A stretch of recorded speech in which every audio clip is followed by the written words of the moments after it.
don't you say nothing, Dub. I know you about to say something. Don't you say nothing. Don't you say nothing. Yeah. Ring Ropes and Turnbuckle podcast coming up next. We got Dynamite Jackson. Damien Jackson's in the building. We gonna talk that talk coming up next.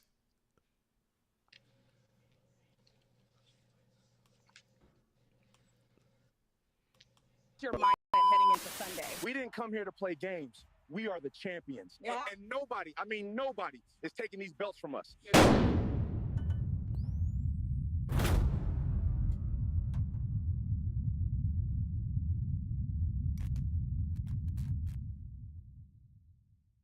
You want the best? You're looking at her. This ain't just a sport, it's a lifestyle. Welcome to the Ring Ropes and Turnbuckle podcast. We are the champions of wrestling talk. This is the Ring Ropes and Turnbuckle podcast, your home for real pro wrestling talk. Damien Jackson is in the building. The superstar is up next on Ring Ropes and Turnbuckle, and the energy is absolutely off the charts.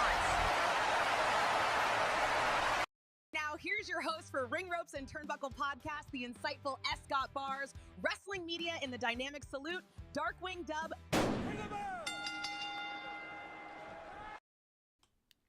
Yeah, we back.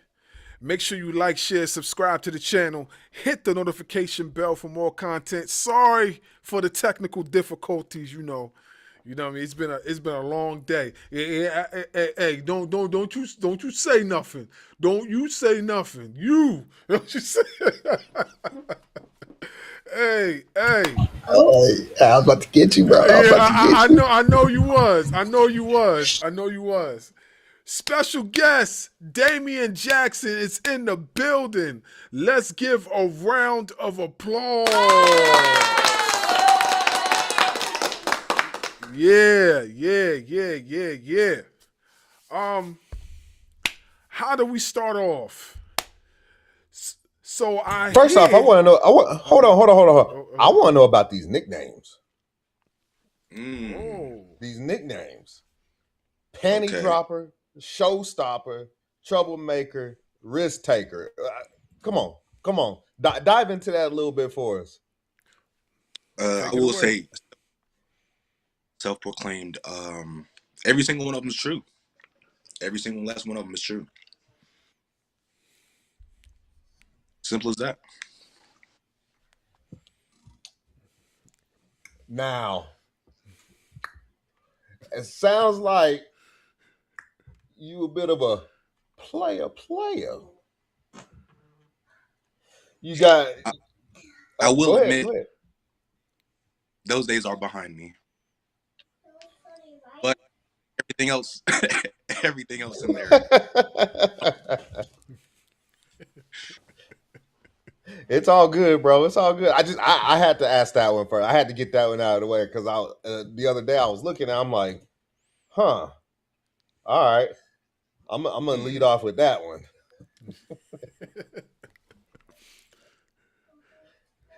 Go ahead, bro. Yeah, well, I wanted to start off with your origin story. And I also know, too, that you have a rivalry with somebody as well.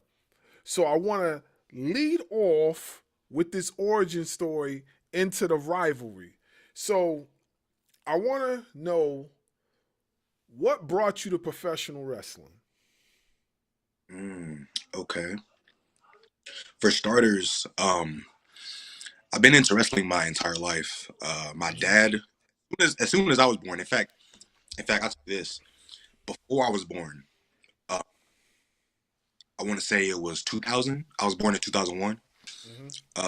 Mom and my dad, when my mom was still pregnant, they went to SummerSlam 2000. I believe they was in Raleigh. And, you know, obviously after I was born, you know, my dad being a big fan, I just been put in front of wrestling my entire life. So jumping off of bunk beds, you know, wrestling all the kids in the neighborhood, doing stuff I wasn't supposed to be doing, like all, you know, the whole nine, like, and then getting into wrestling. started out with my cousin AC. So I was looking for professional wrestling schools, and a lot of the ones I was looking up, AML, Firestar, those were like very far at the time. I didn't have my own car. I was still, I want to say, let's see, that was 2021. So I was probably 20 at the time. So my dad, who was actually friends with Chili Willie from ECW, took with a guy that had a ring, and AC was there, and I was like, wow, like small world, you know what I mean? So day in and day out, there's been a lot of guys that come through there and left, but a lot of the times it was just me and AC in there every night, just wrestling each other, wrestling by ourselves sometimes. Like I said, people are going in and out all the time. Either they can't handle it or whatever the case may be. But for the majority of me coming up, it was just me and AC, just banging every day. So was that would you consider you and AC like rivals like in the sport or just competitive in a competitive nature or whatever? Um, we've been going through a little ups and downs recently. I mean, we're a tag team right now, so you know, see that going away anytime soon. But but yeah, like I said, we pulled a couple pranks on each other recently. Him leaving me to fend for myself, I tried to do the same. My heart just wasn't in it, and I had to come in for him. But yeah, so and on that topic, this Saturday, December 13th, and I believe we will be in Raleigh, North Carolina, at the DCW Asylum, and we will be defending the DCW Tag Team Championships against the Dawsons. This will be our third match with the Dawsons, so hopefully, as big of a name and as big of guys as they are, hopefully this will really like cement the legacy that is Pure Temptation. You know what I mean? Like that's really what I'm looking forward to. Okay, that's what. So you said DCW, so that's Dominant Championship Wrestling, correct? Okay, Third, all yes. right, all right, all right. Shout out to Nemesis, shout out to Nemesis. Yeah. Okay, okay. All right, all right. Yeah. So being that you were basically born into the business, right? What would you consider your in-ring style? Would it be like a intense, brawler type, high flyer, or meshed of both, hybrid? What would you consider your style? Hmm. Right now, I'm definitely floating in the area of high flying and technical wrestling. I really love the technical aspect of it. And this is I was a child, I was jumping off of stuff. So I'm really, really, really excited to jump off the ropes and things of that nature. A lot of my moves are top rope moves, springboard moves. Uh, a lot of the things I like to do, especially in the beginning of my matches, is I like to wrestle. I like to test the other guy out. If it's an opponent that's probably on a higher level than me, get a little test out of myself. But yeah, that's I think where I think I float at right now. Okay, that's what's up. That's what's up. What out of all the wrestlers that you've been in the ring with thus far, who would you say that you have learned the most from? That's a great question. That's a great question. Um, Recently, um, oh man, I hate to say it because I hate his guts, but probably recently it would be Drew Hood. Okay. Um, the way his mind is for the business is like unlike anyone else that I've seen at the moment. But I would say, starting my career, I was very much tag team only. Like I said, I was wrestling with AC for like the majority of my career, and so I got my first I believe it was my first singles match. My first singles match against Rob Killjoy. Mm-hmm. And Rob Killjoy, man, bless that guy, man. He's awesome. But he, like, a big thing was like match structure that I took from him. Mm-hmm. Putting things where they need to be, where it makes sense. Do the cool moves, but you know what I mean? It still makes sense. So yeah, early on, I would definitely say Rob Killjoy, but more recently, I would hate to say it, but it's Drew Hood. Okay, okay.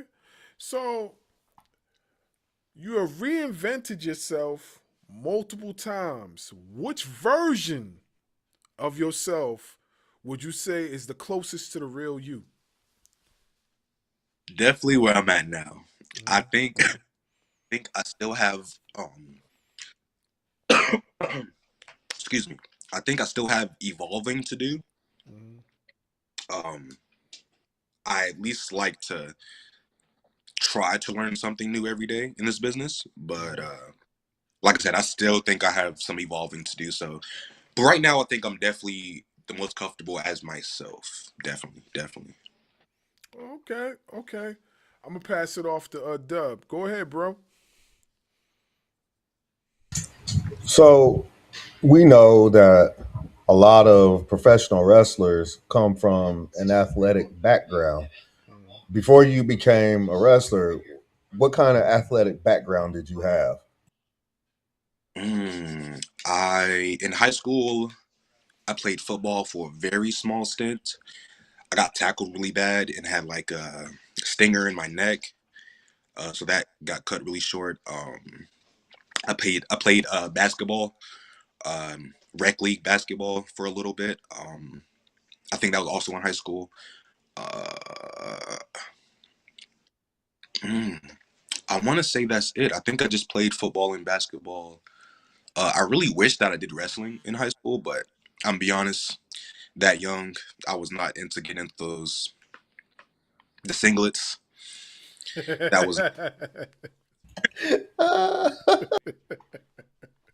uh, but yeah, just football and basketball. You mean you wasn't a fan? You wasn't a fan of those?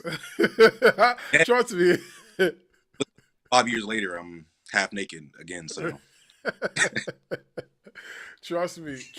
I know how you feel. Like I wasn't a fan of those because I actually wish I had gotten to high school wrestling, but my high school didn't have a wrestling team. We had football, we had basketball, we had baseball, and we had soccer. So I did the soccer, the football, and the basketball.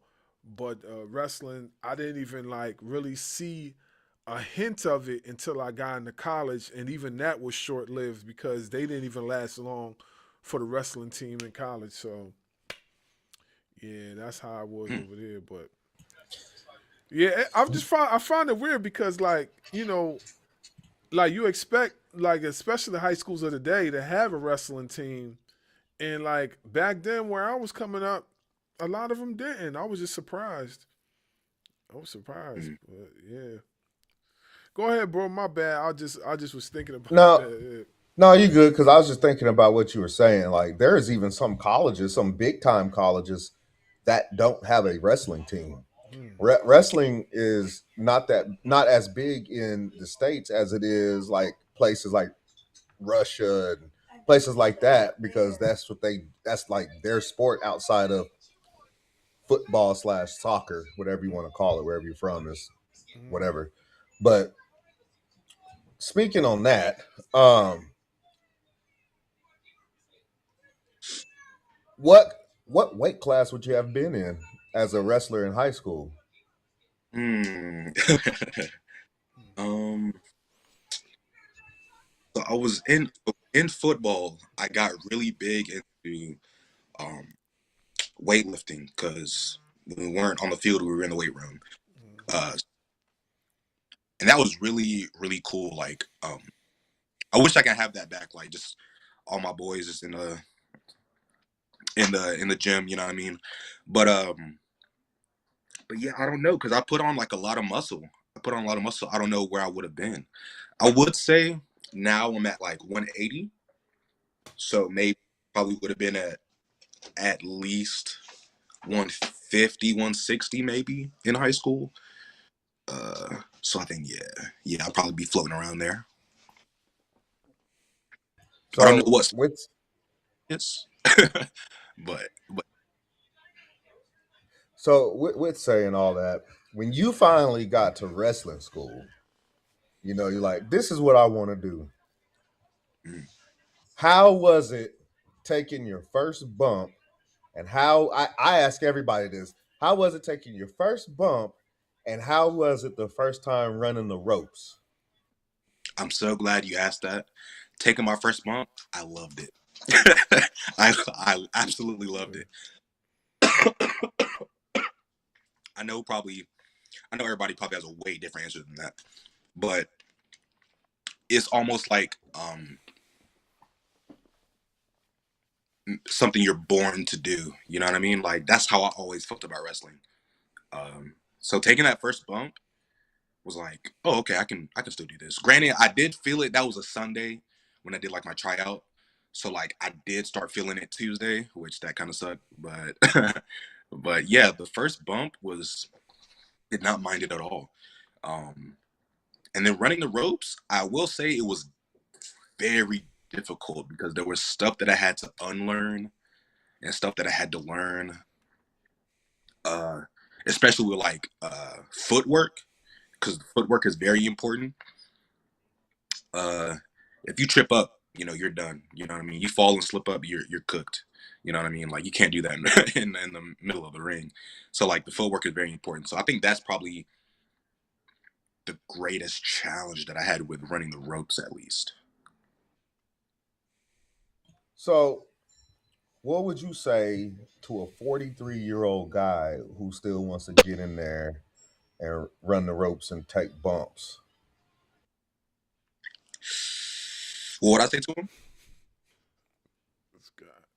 Right. Immediately. Before you do that. You know why I asked you that question, right? He's referring it to me because I said that's one of the things I wanted to do. I wanted to wrestle, and that's why he throwing the question. He throwing it at me. But it's not gonna be easy. Yeah. It's not. If you have the will, the mental fortitude, you can do anything. You know what I mean? Mm-hmm. But definitely, definitely, if you up there a little bit, just stretch before coming in because that's gonna help you in the long run. I honestly speaking, like because I hoop because I still play ball. I'm still actively playing basketball. So like I feel like I'll be all right. The mental part, I feel like I'll be good. Not saying that, not saying that it won't. It won't be. It will be easy because I know it won't. But I feel like mentally, like I've been through a lot tougher things than that. So I think like I could be able to handle it. Um, I feel like I also feel like too like the toughest thing for me is probably learning how to fall. I think that's Yeah. going to be the toughest thing for me, like learning how to train myself to like, you know, fall on my back. You know what I'm saying? Like that's what I think will be tough. I don't think that other stuff be that difficult. I think falling on my back and then getting the flexibility. I think that'll be another thing to my flexibility because I'm not as flexible as I used to be, but I'm still real mobile. But flexibility has never been my thing. So I know stretching. Yeah, I'm definitely gonna probably have to be stretching a lot.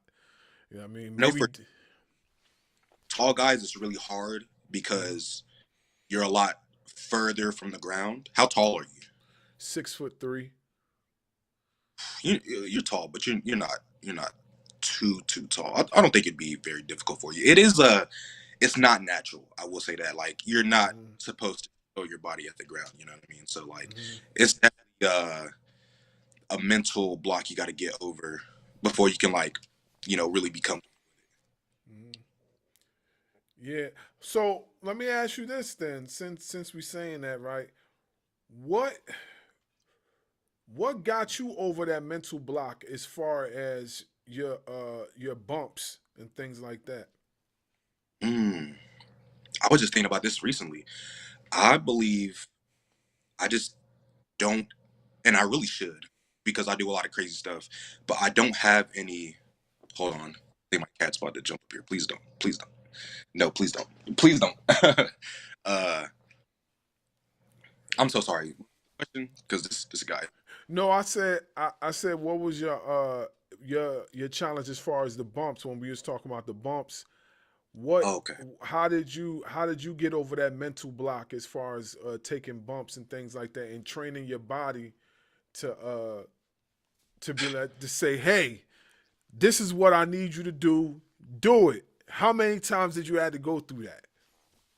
So, like I said, this is probably something that I should have more of, but I think I don't have any. I don't have any bodily fear. Like I don't. I do a lot of flips, so like you've got to be really comfortable, like body control, things of that nature. So like I just think I just don't have fear. Like I have a lot of mind over matter. You know what I mean? Like that type of deal. To where like I just do it and I don't think about it. Hmm. Carpe diem, I think, is the phrase for that. Hmm. I think mind over fear is important because in that type of sport, like we've always said, it's a gladiator sport. So like if you don't have the mental fortitude to like withstand the type of punishment that your body's going to take, then you're going to break easily. We've seen so many people just try to get into the craft of professional wrestling, from celebrities down to sports athletes, and most of them break. Very few survive. Prime example, look at Travis Scott. He didn't last long, did he? There was probably a point for him where he was like, I don't think this is for me. Yeah, I don't. yeah, and not for nothing, it's very demanding. It's very Very, demanding. If you gonna take the sport, you gotta take it serious. You gotta be all in. You know what I'm saying? And if you're not all in, then it's not gonna be for you. So I think when it comes to that, that's probably what hit him the hardest, because of the fact that he's a musician and then he tried to get into the sport of professional wrestling without understanding the demands that it takes as far as the training itself. Like I feel like the training itself is the hard part. The easy part is once you learn everything, getting in front of that camera and showcasing it. I feel like that's the easier part, because if you can't go through the training, you can't even get in front of the camera. You know? you ain't lying on Yeah, that one. yeah, for It is sure. first things. At least I was told like pro wrestling training was, this is not a hobby. Like this is your life now. Like you know what I mean. So like you can't treat it like a hobby. This is, you got to be eating, sleeping, going to the bathroom with this. You know what I mean? Like Mm-hmm. it's 24/7. It's got to be in your mind, because Mm-hmm. it's you can't take it lightly. Yeah, for sure. What do you think about people like I Show Speed, who have recently started his wrestling training? What do you think about that? So my opinion, I think, in fact, I'll bring Logan Paul into it too. I think guys like I Show Speed and Logan Paul, they've, and even like Bad Bunny, like they put in time and they care. You know what I mean? So like, and you can see it obviously when they're working. You know what I mean? Like, man, before Logan Paul was wrestling, I was like, what is this dude doing in here? But I Mm-hmm. mean, at least he proved me very wrong. He put in the time. Um, Everything that he does looks very smooth. He's super athletic, by the way.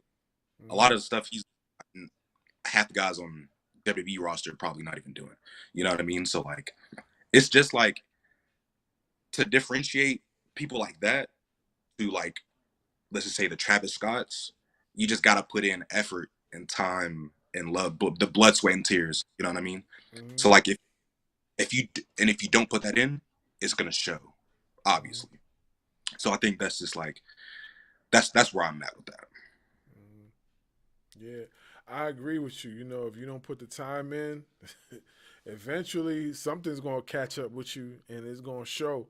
You know, I know for one thing, the worst thing that could possibly happen to you is a botch on camera that because of your least experience that you don't even know how to adjust and fix. How many times have we seen botches on camera where because of the least of experience from the athlete, they don't even know how to make the botch look good. They don't even know how to sell that. So yeah, I get it. I get it for real. Go ahead, bro. So, saying all that, tell us or explain to us the hardest you've been hit in the ring. Mm, man, probably me and AC's first tag match. And he's gonna hate me for messing this up. I believe, oh man, I can't remember the team. It was so long ago. But I just remember one guy came in, hit me with something, and then and I was super green. I was super green, didn't know, couldn't tell a knee from my elbow at the time. And he when he's telling it to me, he's like, I'm coming, so like, protect yourself. So the one guy hits me with something, and then he comes off, springboard off the top rope, enziguri, cleans me so bad. I think I was supposed to get up and do something else, but AC comes to me and sees my eyes are like not focused, and one's looking this way and one's looking that way, and he just rolls me to the side. I was absolutely done after that. That was probably the hardest I've gotten hit because I don't remember too much after that. Mm. Did you finish the match? Oh yeah, definitely finished the match. But definitely right after that was definitely foggy because I think I was supposed to do something, but I was not up for it. I could not get myself up for it. That kick, man, that kick smoked me. It put me down for a little bit. I'm not gonna lie. Wow. So in cases like that, like because I know we've seen like in bigger terms, we've seen the Undertaker go through it in his match with Brock Lesnar at WrestleMania, and he said the same thing. So in cases like that, what do you do to try to get through the rest of the match? Uh, Communication, and luckily it was a tag match, so like I said, AC was there to kind of help me out a little bit. Um, yeah, and I believe we had Unk there. Michael Devon was there, so if anything, he could have told me something too. As well as the ref. Like I said, just communication. And also that's on me too, because if I'm out and I'm not able to continue, I need to let somebody know. You know what I'm saying? The safety of everyone is first and foremost. You know what I mean? So yeah. And I believe I want to say AC did tell me something, but I couldn't tell you what it was. I could not tell you what it was. I was loopy. So with all that being said, you said communication. Explain to us in the audience how important communication is in professional wrestling. Very, very. Probably, if not number two. You know what I mean? I mean, obviously you got to know, do everything safe. You know what I'm saying? But like, that also goes with communication. Like, you got to tell the other guy, tell the ref, whoever it may be. Like, I don't know. I can't even put it into words. Like, you just got to talk. You just got to talk. Closed mouths don't get fed. So as long as you're just telling, like, letting someone know, hey, I can't do this no more. Hey, my arm's broke, or I can't stand up. You know what I'm saying? Like, it's that simple. It's really just that simple. And one last thing on getting hit. How are you with taking chops? Like how would you react to a chop from somebody like a Gunther? Man, thankfully I've never been chopped by Gunther. but if I were to assume, I think the hardest chop I've ever took was probably from Mark James. I want to say, that guy is heavy-handed, but I don't know. I hopefully I can take it. You know what I mean? Hopefully I can give it back. Because I mean, at the end of the day, as long as you can take it and give it back, I mean, that's really all that matters. That's really all that matters. Because if I take it and I disintegrate into ash, I'm cooked. I'm done. You know what I mean? He said disintegrate. So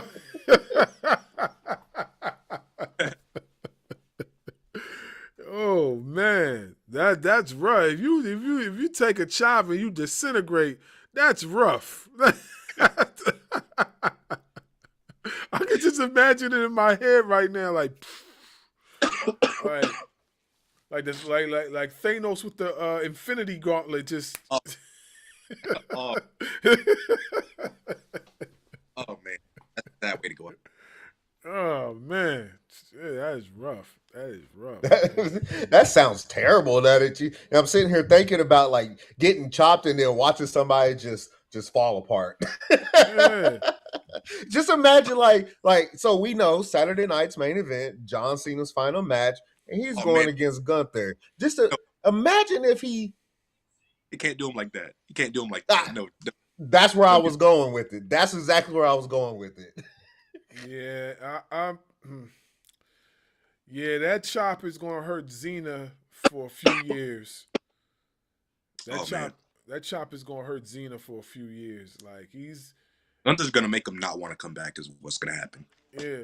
Well, he's definitely going to enjoy that ambassador role that he's going to be playing now, because that's his new job after stepping out of the ring.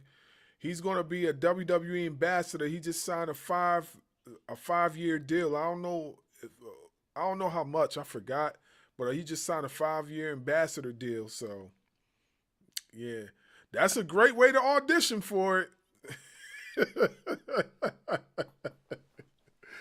Yeah. Have you real quick, Bars, my bad. Mm-hmm. Have you ever been in a death match? And if so, what do you feel about it? Ooh, I'm too pretty to be in death matches. I'm gonna be honest with you. I'm be very honest with you. Too pretty to be in death match. I've been in matches with weapons. I've been in ladder matches. I've been in DLC matches, doors, ladders, and chairs. I've been in a steel cage ladder match. As crazy as that sounds. But yeah, no, I don't think death matches, not. This man said he too pretty. Right. My ear is too nice. My face is too pretty. Cannot do that. You mean to tell me you wouldn't want to fight with a light tube or some barbed wire? Maybe if there's like 6 extra zeros, I'm there. I'm there.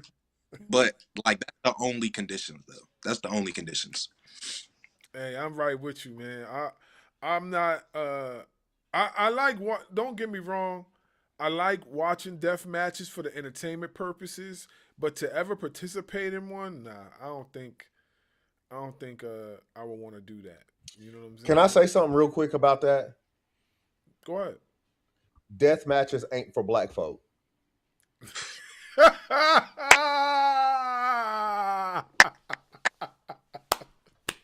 I mean,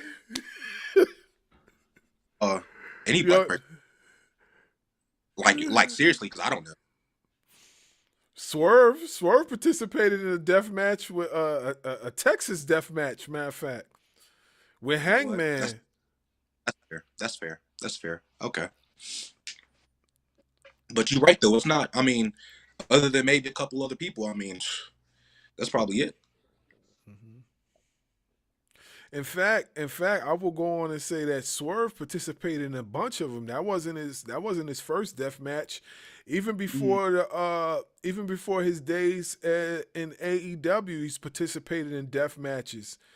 like, you know, especially when in his CCW days, he participated in death matches. I remember seeing him in a few of them, and even when he was in Lucha Underground as Killshot, he participated in matches that were similar to a death match. I remember when he did this one thing. He was I believe he was going against Ricochet, who was Prince Puma at the time. Either it was Ricochet or it was uh he's in WWE now. He don't got the mask no more. You know who I'm talking about, Dub. He was the leader of Legado Fantasma. Was that big guy? No, he's No. talking about Escobar. Yeah, Santos Escobar. So when he was in Lucha Underground, he was going under a different name. I forgot the name he was going under, but they had a match.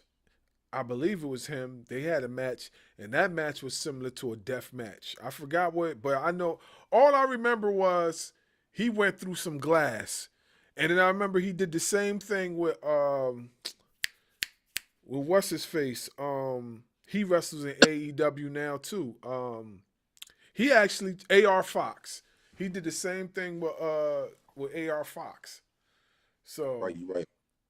so so yeah, nope, not for me. You know what I mean? And, Darby Allen does the same thing too. Not for me. He fell. Yo, this guy did a swan basically from the rafters and landed in glass. I Man, don't that's a care. different type of guy right there. I don't care if that was fake glass or not. That was wild. When I seen that, I was like, yeah, man, he's done. His career is over. That's why I said I was like, yeah, man, he's not getting up. And then he gets up, and I say, yeah, this guy's not normal. He's an alien. Like seriously. Have you ever been through anything like that before, where you might have took a bump like that or similar to it, and then people was like, yeah, that's it. It looked like they was about to throw up the X, and then you just got up and continued. I've been put through a couple doors, but I will say it wasn't even a weapon. Someone cleaned me with a clothesline. Wham. And I think I landed on my neck or my head because immediately the ref came up to me and was like, "Hey, brother, are you good? Are you okay?" Because I think that's probably the worst one because anyone's ever I don't think anyone's ever checked on me to that extent ever, and that was like super early on. Mm. Wow. That's another thing that I would be afraid of when wrestling is landing on my neck, landing wrong on my neck. Because you've seen it so many times when you take a suplex, you have to basically tuck your head so when you take the suplex, you landing you landing on your shoulders. You're not necessarily landing on the back of your neck. You're landing on your shoulders. Yeah, you ain't think I know that, Dub. See, I you ain't think I know that, did you? You ain't think I know that. Yeah, but yeah, I do understand that you gotta tuck it like this, and then so when it happens, the shoulders take a brunt of the impact. But in a lot of cases, it happens so fast. By the time you tuck your chin and go back, you already done landed on your neck. So Yeah. you either got to have the traps of a Bobby Lashley or a Sheldon Benjamin, or you just got to be one of them guys that it has the durability of a Spike Dudley or a Jeff Hardy just to go through that. You know what I'm saying? So yeah, I understand totally. So, what have your walks through the curtain been like, as far as like your entrance? What Oh, emotions have you went through? okay, that's a great question. That's a great question. Uh, Definitely in the beginning, when it was just myself. When I'm with AC, I can pretty much just feed off of him. Like whatever energy he's giving, I can pretty much replicate that. But Mm-hmm. but when I was by myself, like early on, I was very, very nervous. Like the butterflies were like not going away. They were not going away. But now, getting more comfortable, I still get the butterflies, but coming through the curtain and feeling the energy, um, and being able to reciprocate that, um, definitely helps. Because recently, uh, being on my own, I've got a lot of people behind me, a lot more supporters. Um, but yeah, like I'm really loving. Like I just got some new music. I come out, I throw some punches. They're rocking with the punches. So yeah, that definitely helps me. Like the energy they give me, I just give it back. Yeah, that's what's up. I hear people say all the time that they get goosebumps, they get chills when they go through that curtain and they hear the crowd rumbling, and it's just a different type of feel. So yeah, I understand the emotion, the adrenaline, things like that. I get it. So has there ever been a moment through your path of professional wrestling that you had to fight through something just to get through the match? Mm. Last year, last year, South Carolina. I want to say it was September. Mm-hmm. I couldn't exactly, I know, and I like to do top rope moves. I come off with a springboard. The guy slides right under me. I miss him, and instead of rolling properly, I rolled right on my shoulder, and I think my left shoulder. And I didn't pop anything. I didn't break anything, but it was definitely like sprained. I was definitely like the range of motion was clipped a little bit. Uh, but yeah, right after that, he gives me a Death Valley driver, and I think I'm supposed to make a tag after that. I think it was a 6-man tag. Um, but yeah, after that, I was like, I'm done. I'm done. Like I can't. And even like I said, AC the communication, like uh, he comes in, and we're all supposed to take. They're all supposed to give us cutters. I don't get in the ring, so AC and I want to say it's Patterson, uh, Duke Patterson. Mm-hmm. They take the cutters, and I'm just laying on the ground, clutching my shoulder. Funny enough, that wasn't the only thing I did. That wasn't the end of my night. So we're supposed to come out during the main event and do a little beatdown on Don Furio, and I'm like a little taped up now, so like I'm kind of this it's kind of starting to swell. So like if I move it, I'm in a little bit of pain. I remember I turn around, I take a spine buster, and I was like, that was it. That's the last thing I'm doing. I rolled out, and I was like, okay, time to go home. Time to go home. Damn, that's rough. That's rough. So basically, you were already injured, but you had to come back out and finish whatever segment y'all had to go through, and then you ended up taking another bump on the previous bump that you already took that got you in the situation in the first place. Dang, Yeah, that is and rough. I was like, they're like, you don't need to come back out. I was like, no. If AC goes out there by himself, then he's probably gonna look crazy. You know what I mean? Like, where's his tag team partner? So I sucked it, going home. I'm going to shit. You know what I mean? That's it. Did you have any other of your peers upset with you, like off of something like that? Because I know sometimes when things like that happens, it kind of throws off the match. So when any of your peers like, "Dang, what was you doing out there?" or something like that. No, because obviously I was hurt, but I knew what I could do. So I just did what I needed to do and just got up out the way. Mm-hmm. And it wasn't anything extensive. Like it was, and I get up out the way and they finish whatever business they were doing. Mm-hmm. So, but yeah, thankfully I didn't hurt myself anymore because then they probably would have been mad at me.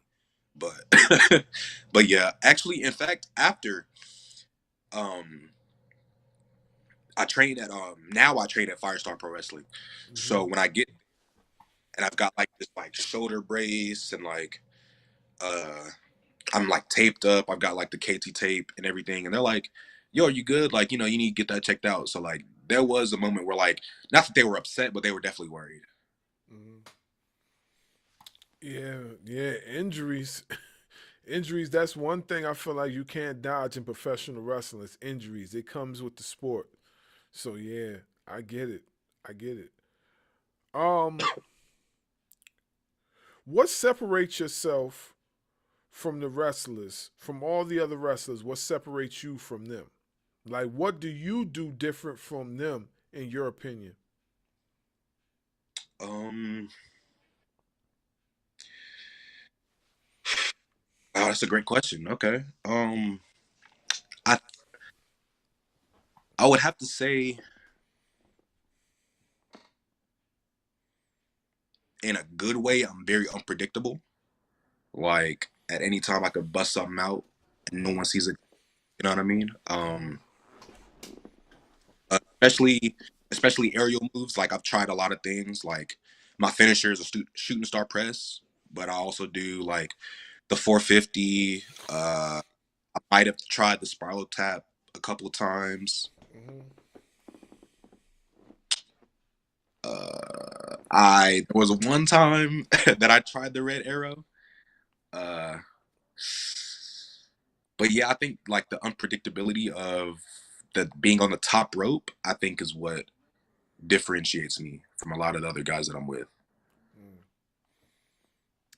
Yeah, it's interesting. The reason why I asked is because a lot of high flyers they will have you know certain type of answers. So I wanted to get your opinion on how you would separate yourself from the pack of people that could possibly have a similar style or move set like yours.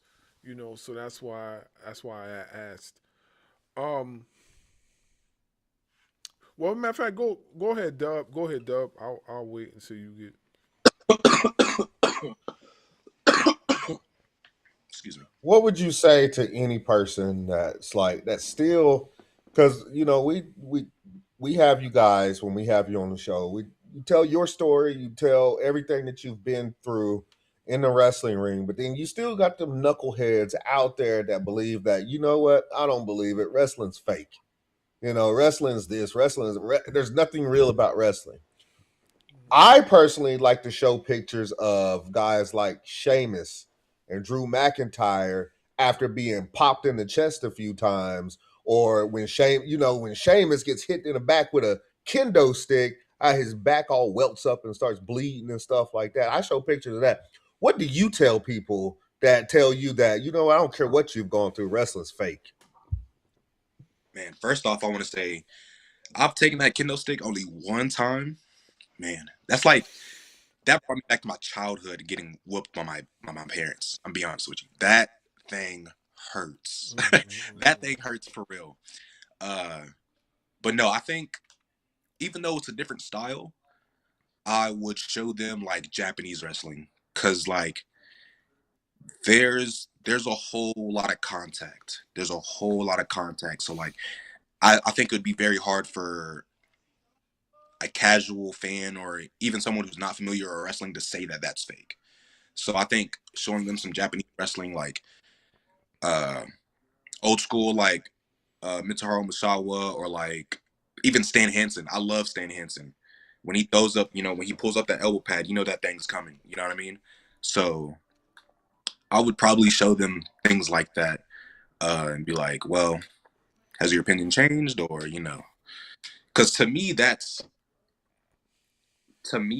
like I said, it's more contact. So I mean, it's a lot harder to, you know, there's not a lot of space in between the guys. You know, they're sticking each other for real.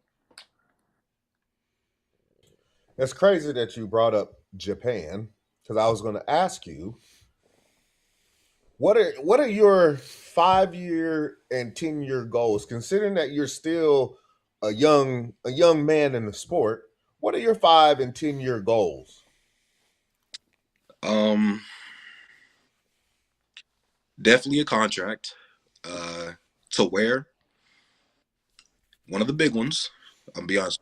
Um, and just getting better. Like, there's a lot of stuff that I need to learn. There's a lot of stuff that I need to work on. Um,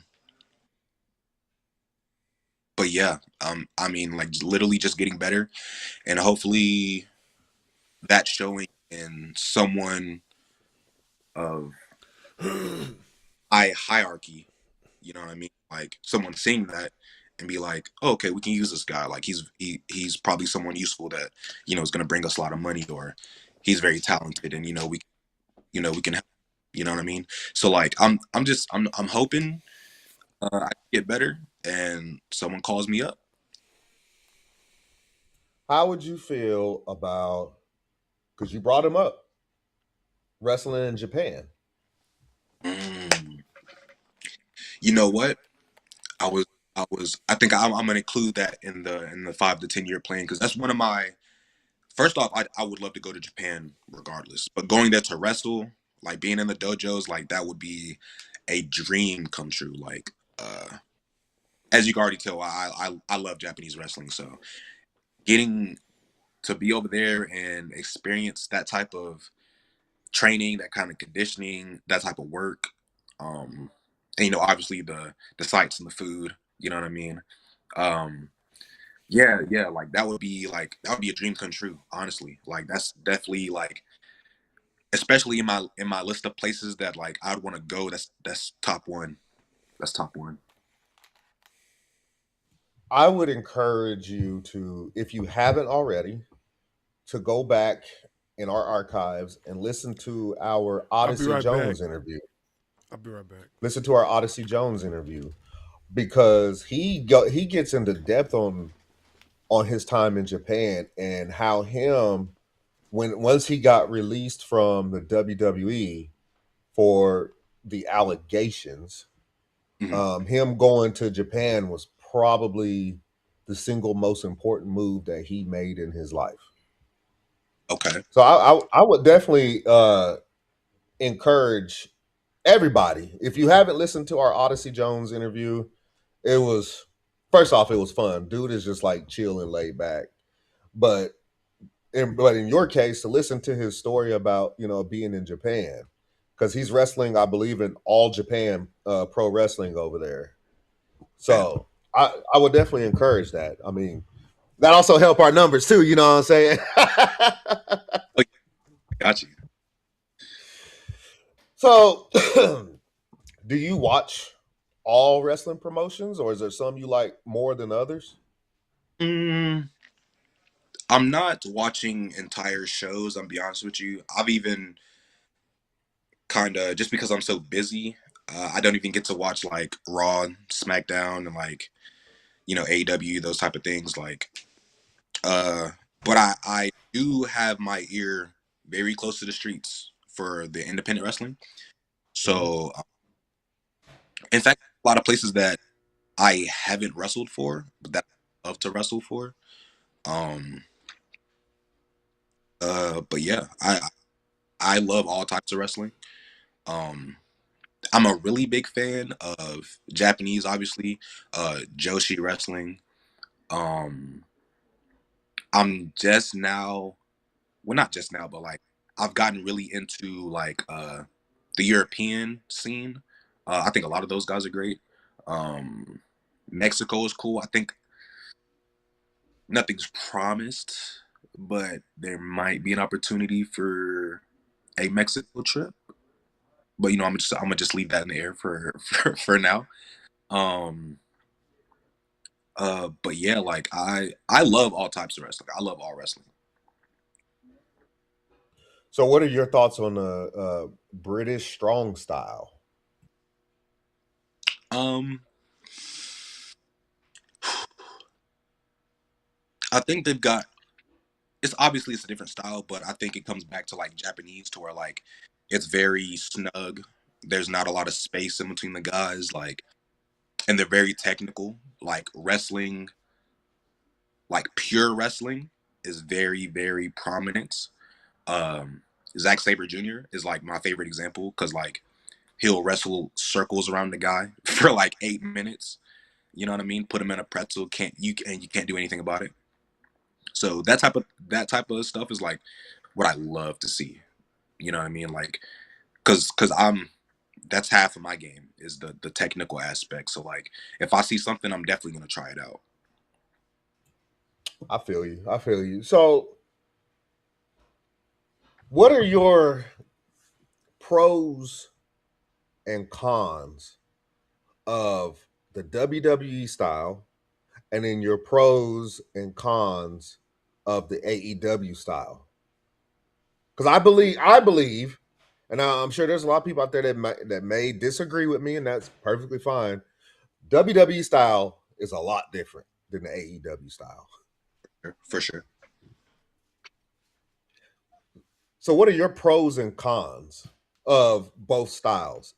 I know you say you don't get a chance to really, really sit down and watch it, but Yeah. I will say I'd be pros and cons, but the way it was explained to me is like, just say for instance WWE, they're gonna be more worried about you hitting your time, because at the end of the day, that's entertainment, that's TV. You can have whatever match you want, but as long as time, everything's gonna be okay. For AEW, um, they're more okay. I'm gonna put on a great match, and that's the end of it. Like, I'm gonna put on the best match that I can every night, every week, and you know, and you go from there. Like, there's not a lot of. I'm not gonna say there's not any strictness or, like formality or anything. I'm sure they have times, obviously, but the way it was explained to me is AEW, go have a great match. WWE, please be on the time. I brought that up to ask you. Follow up is, where do you see yourself fitting the best? Mm, okay. Um. So WWE wants you to hit your times. Me personally, I would like to have the greatest match I could possibly can. So if it came down to it and I had the choice, it would definitely be AEW. I think that style suits me a lot better. Um, I think there's a little bit more freedom, because, like I said, like, that's what Tony Khan's all about. Like, he just wants you to go out there and do great, do absolutely fantastic, and he's not gonna have a problem. So I think AEW with their style, just going out there, being hard hitting, great match, have the people into it. I think um that overrides what I would like to do in the ring. Like, that's more my style. I want to entertain everyone. So as long as I get to do that with whatever parameters I have, that's all that I got. Now, do you see that changing just a tad bit? Not a lot, not a lot, because we know WWE is that old man that's stuck in its ways, right? And you got AEW, that's the young buck that's willing to just go out there and do any and everything to put on a show, right? But if you look at NXT, where we're seeing more risk taking, i.e., Javon Evans, Leon Slater. I know he's in TNA, but he's been on WWE TV a lot. Would you fit? Who? Okay, I take that back. Explain how a match would go between Damien Jackson Mm. and Javon Evans. Oh, wow. Mind you, it's WWE style. So how would you guys incorporate what you guys do best to fit the WWE mold? And Okay. then I'll take it a step further. I'll move it to AEW and pair Damian Jackson with Ricochet. Man, these are dream matches, by the way. These are dream matches. I don't think I ever got to wrestle Evans when he was still on the Indies, so and then Ricochet is like a guy that I look up to. This is awesome. uh our match in NXT. Damian Jackson versus Javon Evans. I'm thinking he comes, that boy's bouncy, gives me the little Hurricane Rana gimmick. I come up, I drop kick him, they go to commercial break. We come back from commercial break, I got him in a chin lock. He gets out, he drop kicks me. He frog splashes me. I kick out, commercial break. Back from commercial break. I see what you're doing. We come back from commercial break. I'm up. So I go to the top rope, shooting star press, 1, 2, 3. I just beat Javon Evans in about 12 minutes. Easy peasy. With 4 commercial breaks in there. These two. Then when we slide over to AEW, I'm gonna tell you straight up, me and Ricochet, me personally, I'm gonna be way too excited to have a match with him, so I'm gonna mess up everything. but I'm gonna try my best. He's gonna flip. I'm gonna flip. Hopefully everybody's happy. And he's the international champion, right? Mm-hmm. So by the end of that match, we're having. He is the national champion. He is the AEW national title holder. Okay. Well, by the end of that match, we're having a new national champion. So Dynamite Jackson, new national champion after that one. After we do all the flips. Simple as that. He's speaking it into existence. He's speaking it into existence. You heard him. It. He's speaking. Hey, Tony, if you're watching this right now, let him know. Book it. Book it. So, who is Dynamite Jackson's biggest nemesis right now? Mm. I'm going somewhere with this. It'd have to be Drew Hood. We recently had a 5-man. Yeah, I want to say it was a 5-man match. 5 or 6. I can't remember.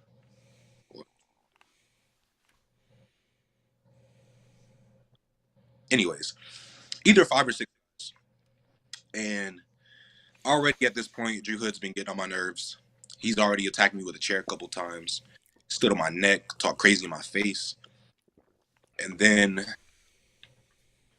after our match, Blade gets the win. And I'm still whooping Drew all the way to the back. We come back out to the ring. And he gets another chair. He does me again with the chair. Wraps the chair around my neck. Takes a swing with another chair. Takes my head clean off. Took me out of the next box car. And in fact, maybe the show after that one too. But yeah, anyway, I'm ready to get my get back on him. So Devil, if you're listening, I'm on that ass. I just want you to know that.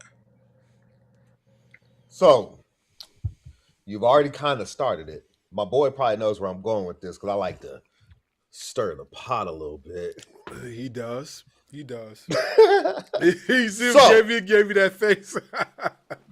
So, Dynamite, let's hear you cut a promo on Drew Hood. Okay. So Drew, I want you to know something. Just because you're the devil, I'm not going to be listening to you. Okay? Everything you said to me in that ring with your foot on my neck, it resonated with me. It really did, I'm going to be honest with you. And you said something about me being the voice, me being the heart of Firestar. Well, I never make claim to that. If they want to say that that's true, then my heart is going to beat for Firestar. And I'm going to speak. I'm going to yell for Firestar. And if that means that I get to get even any closer to you, that's all I need. That is all I need. Just watch your back, watch your mouth, and the next time you get in that ring and decide to talk crazy to anyone, not even just me, just know what comes around goes around. I hope you heard that. Hey, the homie Damien Dynamite Jackson, he want all the smoke. All of it. He giving you the Shao Kahn laugh right now. Diabolical.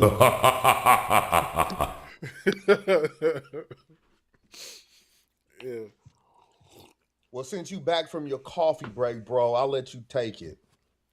Yeah, had to go upstairs and check on the youngins real quick because I heard something, so I had to make sure they was good real quick, and then I get me a little coffee. But yeah. So being that said, let's talk about some stuff outside the ring. So outside the ring, what grounds you? What keeps Damien Jackson from burning out? I like to work out. I'm doing more calisthenics than anything, like just push-ups, sit-ups, just things I could do with my body. I love video games. Like, I like a good story game, something I can like kind of follow the story, and it just keeps me entertained, keeps me like word for it, but just keeps me kind of like focused in. I can just like just watch it like a movie almost. You know what I mean? Mm-hmm. Yeah, and spending time with my girlfriend too. Like, she has been probably actually she is the best thing that's ever happened to me. I'm be honest with you, like solid as a rock. Just everything I ever asked for. But yeah, I'd pretty much I'd melt it down to those three things right there. Fitness, video games, my lovely girlfriend. Those keep me on the ground right there. Speaking of that, how hard is it to keep a relationship as a professional wrestler? Because you have people that are in the business that are married, engaged, or have a girlfriend like yourself, or want to establish a relationship or have a life partner, but the timing is rough because of their scheduling. How do Right. you maintain that with your girl? She's very understanding. I will say it was a little bit hard at first because like when we were ladies man a little bit, so like there was always the side eyes, you know what I mean? So, but very understanding. Like when it comes to that type of thing, some women, some mothers like to get a little touchy. So she always is sometimes in between. So, but no, for the most part, she's very understanding. You know what I mean? So she's made it very easy on me, so I can just focus on what I need to do and better myself. Mm-hmm.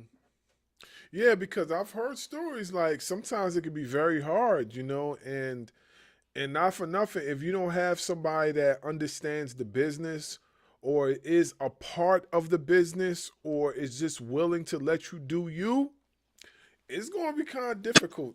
It's going to be kind of difficult, but you know, it's good to have somebody that you can maintain the balance with, without having to feel like, you're stretching yourself thin because you got to maintain your job and your stability, but at the same time you got to maintain the relationship. If there's somewhere you can find that common ground, then that's pretty good. That's pretty good. So, just hearing you say that, I'm glad you said that because, I've heard otherwise. You know what I'm saying?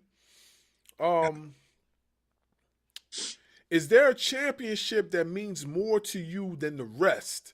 And what does it symbolize? Mm, that is a great question. That is a great question. Um, I think there would be two. Okay. Um, One would be the DCW North Carolina Prestige Championship. Mm-hmm. That is because when I had I had a match with Tim the Infinite Man, and man, that one was so close. It was so close, and it went to a time limit draw. But I know if I had those 10 extra seconds to get the pin, for a fact, I would have won that. And that title, especially after that, it just, for me, means that I belong. It means that I belong in the prestige division. It means I belong uh, as a talent on myself, that I can hold my own in the ring, especially with Tim. That was probably, as of recent memory, that was probably one of my greatest challenges in the um so yeah, that means a lot to me, just because how close I was to getting it, and not just getting it, you know what I mean? Um and then the second one would be the Firestar Southeastern Championship. Kind of for the same reason. I've never gone for that one, but I think that would definitely put me up in the rankings. You know what I mean? Like that would allow other people to see, oh, okay, he might be ready for the heavyweight title, or hey, maybe we can put this on him and he'll carry it like a champion. You know what I mean? Mm-hmm. So um and that's not to say I'm not going for heavyweight titles. You know what I mean? I'm just using these as stepping stones. Not that they don't mean anything, but that the Intercontinental title, that's always the stepping stone to being the world heavyweight champion. So that's just how I see it. I know if I get that, I'm just one step ahead. I'm getting where I want to go. Yeah. Do you feel as if the Intercontinental title holds the same prestige that it had, years and years ago? Because I know back in the day, and I keep trying to tell people this because, like, there's some people that seem to think that the Intercontinental title was never a high ranking title. You know what I'm saying? And like I remember I had this little argument with a faceless commenter on YouTube. Swear they know something about wrestling, really don't know jack shit. But you know what I'm saying? I just can't stand those faceless commenters, And I can't remember the episode that me and my bro was talking, but we were talking about the Intercontinental title. Matter of fact, nah, I remember now. It was our interview with Ahmed Johnson, and one of the commenters spoke about the Intercontinental title because Ahmed Johnson was the first black champion in WWF history. But he wasn't the first black WWF champion. He was the first black Intercontinental champion. And that's what Ahmed Johnson said. But you know how these commenters, they like real gun ho. They don't even listen to the whole interview. They just listen to bits and pieces of whatever they want to hear, and they just go right in. Yeah, it goes in one ear out the other. So he was speaking on the Intercontinental title, and Ahmed was saying, and we was agreeing because it was true. The Intercontinental title was the stepping stone to the World Heavyweight title. You understand? And back then, especially in Ahmed's era, that title held a lot of prestige. In some cases, people could even say that it was more important than the world title because it was on TV so much. Like, of course, at that time, Hogan dominated that title. So you didn't see the world title on television that much. And if you did, it was a treat to see, the world title. But most of the time, you seen the Intercontinental title. Who would you see carry the Intercontinental? 99.9% of the time was Bret Hart. You know what I'm saying? And especially in that era. So I was trying to explain to the brother that the Intercontinental title was just as important as the world title, if not more important, because it showcased the talent, the workhorse. It was like the workhorse title. Day in and day out, it showed the talent on TV. Because you never really got a chance to see the world title on TV as much as you seen the Intercontinental title. So the Intercontinental title was like the world title at that time. I mean, of course, now it doesn't hold as much prestige as it did 30 years ago. But, that's what I was trying to explain. So that's why I was asking you, do you feel that Intercontinental title holds the same weight that it held 30 years ago? Does it hold the same weight now? I think it's definitely the position it was 30 years ago and where it's at. I don't think it's the same, but I definitely think it's still on par. And what I mean by that is, if you look at the recent Intercontinental champions like Gunther, Sami Zayn, Braun Breaker, Jey Uso, a lot of those guys have used that as the stepping stone to get to where they are now. You know what I mean? So definitely think it's less than. If anything, is probably about the same because, like you said, like the world title, at least if they're not wrestling, they're just on the show. You know what I mean? You're not gonna see the world champion wrestle too often, but the Intercontinental champion and the U.S. champion, they're the champions you're gonna see a lot more often, especially on TV. So I do. I definitely think it's still the workhorse title, especially and I'll bring it to the U.S. title, like Ilya, and even before Sami Zayn, and even before that, John Cena having the U.S. Open Challenge. I think that's like a great idea, a great opportunity, especially when John Cena was doing it. He's getting guys from NXT, and he's having matches with the newer guys coming in. It's getting a lot of spotlight on them, and the same with Sami and Ilya. You know what I mean? So I think that's important to have that, and I think that's another reason why I would like to have a title like that, because then I could not only would I be seen more, but I feel like I would have the opportunity to be like, okay, I want this. Like, I would love to be able to choose my opponents, for the sake of getting them up as well. You know what I mean? So I just feel like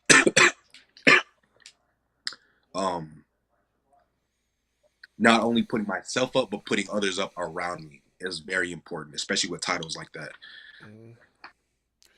Yeah. So being that you said that, right? So if you was to rebuild yourself, like start from scratch and rebuild yourself as a professional wrestler, what would you rebuild yourself as? And where would you take yourself? If you had to start from scratch all over again, you had to rebuild your attributes, you had to do everything, what would you build yourself as and where would you take yourself?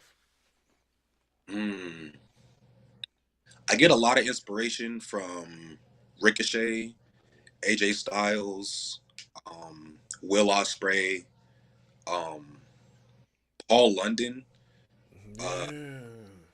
a lot of from guys like that. So it would definitely be uh, maybe even the same as I am now because I get a lot of inspiration from those guys now. So I feel like probably an amalgamation of all that. Mm-hmm. And like I said earlier, I think if any way possible, I'm going straight to Japan. I'm going straight to Japan, learning all I can there, and I'm bringing it back to the States. Yeah. And my bro could attest to this. I think Japan is probably one of the best learning trees as far as professional wrestling. Like a lot of people go to Japan and they come back and they totally different wrestler from what they was when they were in the States the first go around. It's the same thing with TNA. I don't know so much now, but I mean before the WWE acquisition, and I would say now still a little bit too, depending on who.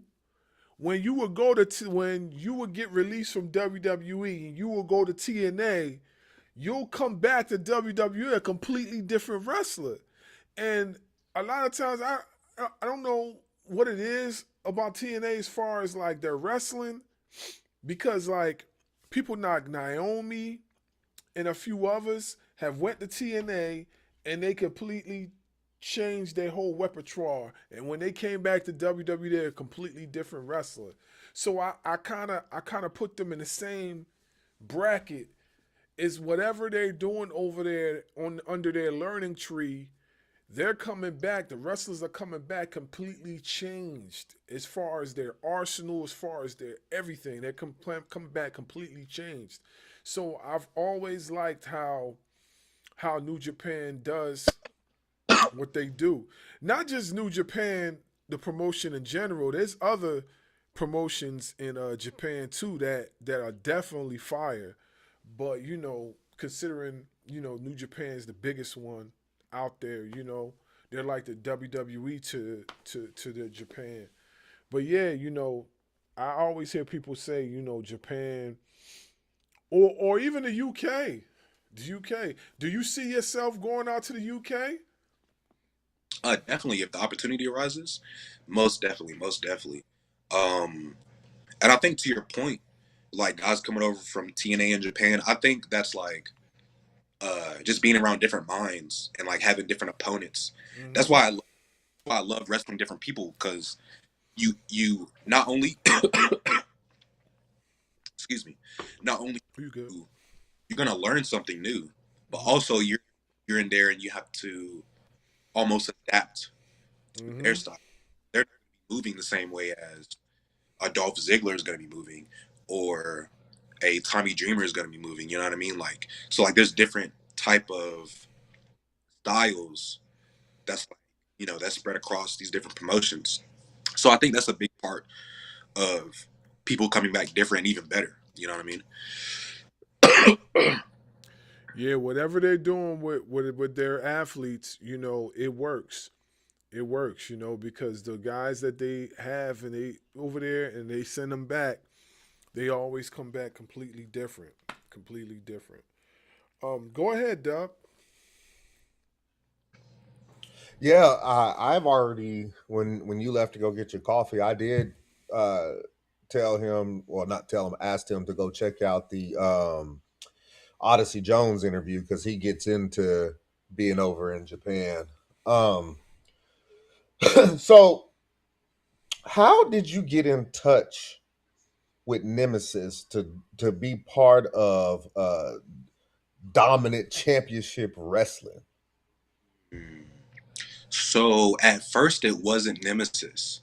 So at first, when Chili introduced me to the guy that his name was Dan Wright, and we don't do business with him anymore. But that was the guy that first trained me initially. Um, So yeah, that was my introduction. I met with him. I had like a small tryout. He saw me take my first bump, and like I said, I took it very well. So like he was like, well, we'll have you starting whatever day, whatever, you know what I mean? So uh yeah, and it was a barn. Man, this is so horrible. It was a barn in his backyard with a ring that his dad had made, all wooden, and it sucked to bump in because it was all wood. So in a regular ring where like it's mostly metal, uh the beams, it's not a trampoline, but the beams have a little bit of give to where like it'll kind of go with you a little bit. It's still gonna hurt, but that wood did not budge at all. So being in that ring sucked. It was very cold when it was cold. It was very hot when it was hot. But that's the good thing about training there is now I'm very comfortable in all kinds of conditions wrestling. So that's one good thing that I took out of there was, I've wrestled in the heat, I've wrestled in the freezing cold. So there's not much that can really deter me, you know what I mean, from being inside of a ring. So, what attracted you to DCW? That's pretty much my home. That's definitely my home. Like I said, it was Dan before. Then some things happened. Now I'm in charge, so I've been tag teaming with AC for a while. So we started out tag teaming there consistently. We are also, man, it took us so long to earn those tag team titles. But now we are currently the longest reigning DCW tag champs. I believe, let's see, I think August was a year, so about a year and some months into our reign. So I'm very proud of that.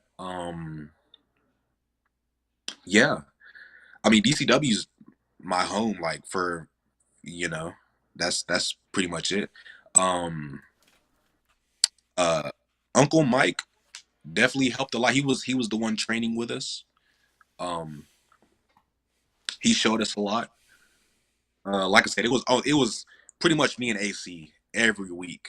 If it wasn't anybody else in there, it was just me and AC uh, trying to get better. But yeah, that's pretty much the start of all that, of DW and all that. I mean, we came from, if you could see our first show and our shows now, it's like a completely different production, completely different space. I mean, the vibes are different. Um, I mean, we look like $1,000,000 now. Like, it's very, at least in my opinion, it's very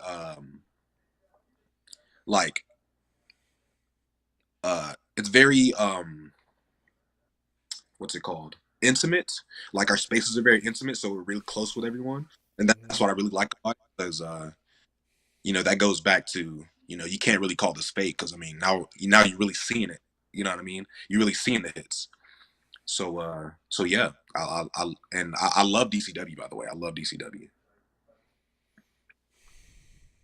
So, being that you're at DCW, have you heard any from Darius Lockhart about wrestling for Ashe? Oh man, you know what's so funny about that? I have been I have been trying to go to an Ashe show for the longest time, ever since they first started doing their shows. But every time, every weekend, I'm either already booked, I'm busy, I just can't go, or just some other trouble. But I would absolutely. I mean, come on, I would love to go to an Ache show. You know what I mean? That's like that's definitely one of the places I would love to go that I haven't been to yet. Well, you heard it. Boss man, Mr. Darius, Mr. Lockhart, whoever's over there, Caprice, somebody, holla at this man right here. Get him on the show. Call Do him. you have a relationship with Caprice Coleman? Because I was looking at Firestar Pro Wrestling's roster, And Caprice Coleman is on that roster. Do you have a relationship with him? Yes, we aren't super close, but I've definitely had conversations with him plenty of times. But yeah, I'm yeah, we've definitely talked sometimes. Oh yeah. I mean, he is the commissioner over at Ashe. Just throwing that out there. Mm-hmm. I think I know who I will be talking to for that. Absolutely, absolutely. 'Cause we are pretty versed in Ashe. I mean, we keep up with it. We've recently had Nemesis on our show also, and we're going to be working closely with Nemesis too, and with you guys over here in DCW. You're actually the first wrestler that we've had on from DCW. Oh, that's all. Yeah, and I know Nemesis was gonna try to help us get more of you guys on there. We're gonna be covering the show that's coming up. We're gonna do a review on that show, so we're gonna be definitely watching you closely. Yes, sir. Hopefully, we retain the tag titles against the Dawsons. It's gonna be a tall task, but I mean, we beat them twice. I think we can do it again. So, oh yeah. So since you're in a tag team, give me or Mm, us your Mount Rushmore of tag team wrestlers. man, I feel like this is a no-brainer, but like now it's got me thinking so hard.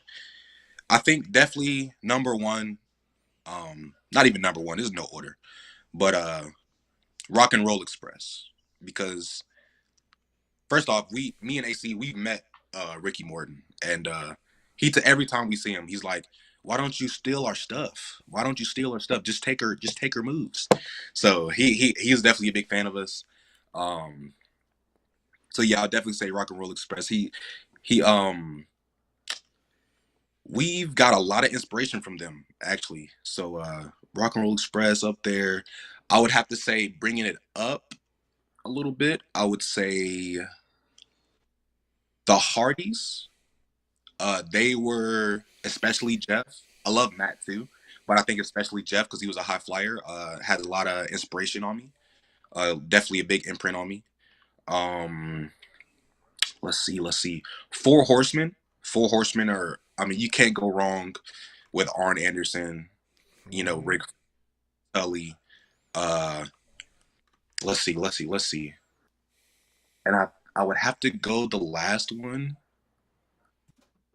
Oh man.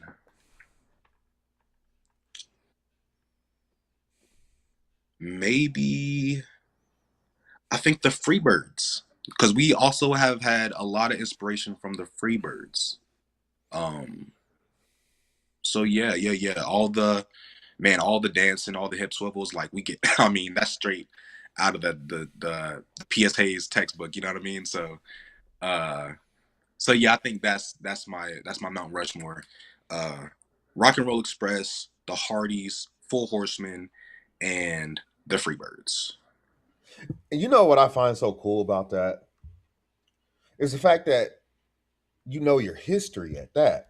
Like Mm-hmm. you Mm, could have easily be like, oh, we're gonna go with the Road Warriors. There's nothing wrong. I love the Road Warriors personally. They're in mine. But you could have gone with let's do more modern because you know most people would do more modern. Let's do the Hardy Boys, Edge and Christian, the Usos, and the Young Bucks. All great tag teams, but I like the fact that you know your history. For such a young guy, you Mm-hmm. know your history. one thing Excuse me. early was not only the history of wrestling, but everyone is already outside of the box. But then it's like, what are you really getting? You need to learn the box so that then you can be able to go outside of it and do your own thing with it. Because if you don't know the box, then you're just doing a whole bunch of stuff. And like I said, if like the boxes, it comes from generations and generations before. So it's important to learn that stuff so that you can use it and apply it in a current day way, and it still works. Yeah, I agree with you. It's important that you know your history. You know, because a lot, not for nothing, but a lot of the moves that are being done today were created back then. Like the Rock and Roll Express did a lot of high flying moves that are popular today. But people never paid attention to the high flying moves from tag teams like that back in the day. I don't know what it was, but now all of a sudden they pay more attention to it. But I'm like, well, Rock and Roll Express was doing that already. The Rockers were doing that already. Talk about, you know, the Canadian Destroyer. The originator was Petey Williams, or he at least was one. He was at least one of the originators. You know what I'm saying? And the more I think about it, I'm like, yo, there's a lot of moves that were made popular now, but the originators aren't getting enough credit for it. Another prime example, Too Cold Scorpio. Too Cold Scorpio was one of the illest high flyers in professional wrestling, especially in his run in ECW. Now, he had a short stint in WCW, and we talked about that when we interviewed Buff Bagwell, and we spoke briefly on that. But you never realize how good Too Cold Scorpio was until you go back and watch his classic matches. Like, this dude had a 5-star match against Chris Benoit. And don't nobody talk about that joint. Don't nobody talk about it. Nobody says anything. I'm like, yo, this dude had a crazy match with Benoit. Huh? There might be a couple. There might be a couple reasons for that, but yeah. Well, yeah. I know that. You know what I mean? Part self, but yeah, I know that. But you know what I'm saying? Like, now it's kind of like, I don't, you know, I guess because recently they kind of opened the floodgates and allowed some things to be spoke about as far as Benoit.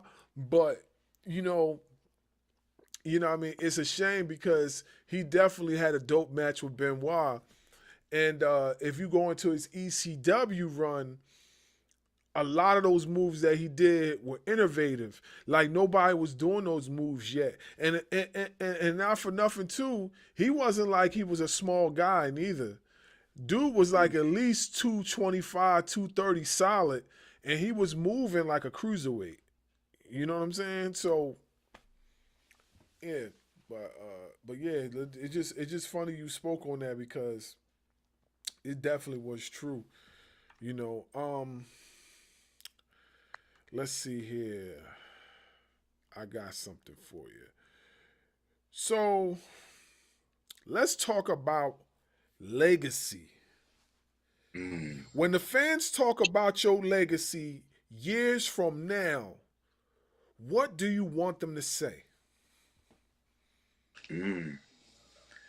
Man, I think above all else, I want to be one of the greatest. Simply put, I want to be.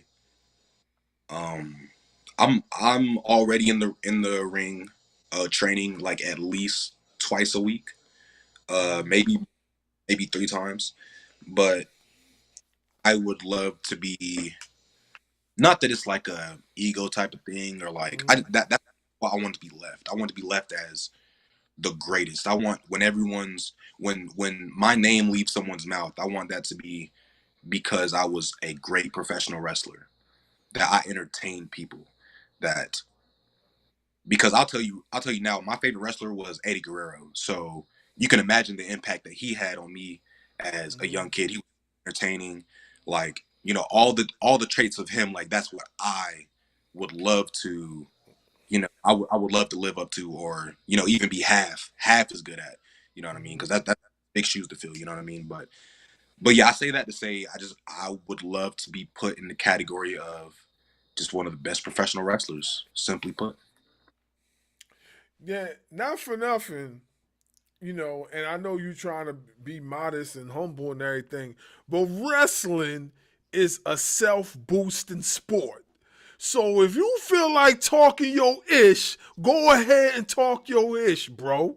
Like, you ain't gotta hold back nothing. You know what I'm saying? Like, you can say whatever. If you feel like you the guy, then go ahead and say you the guy. Like, it don't even gotta, you know.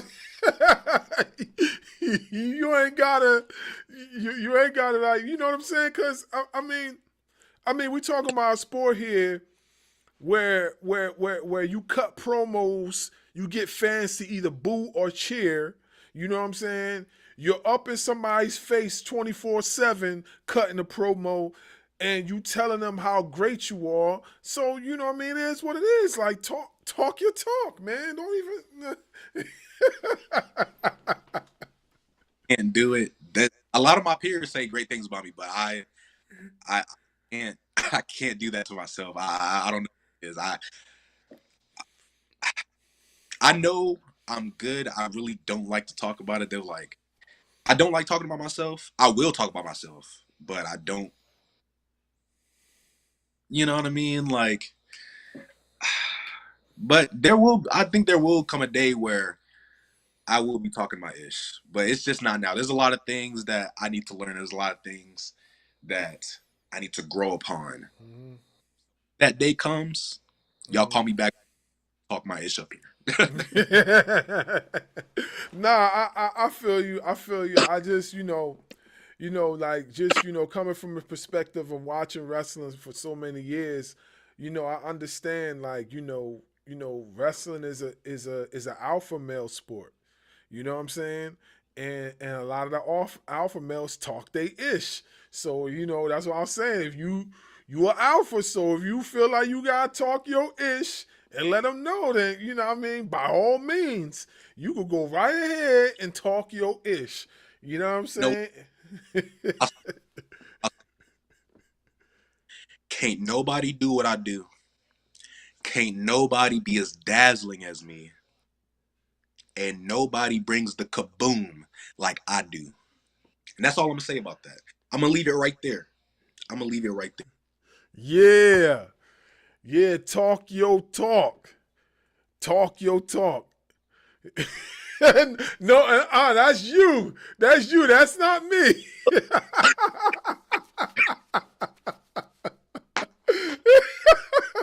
That's you. That's not me. I don't be stirring the pot. No, that's you.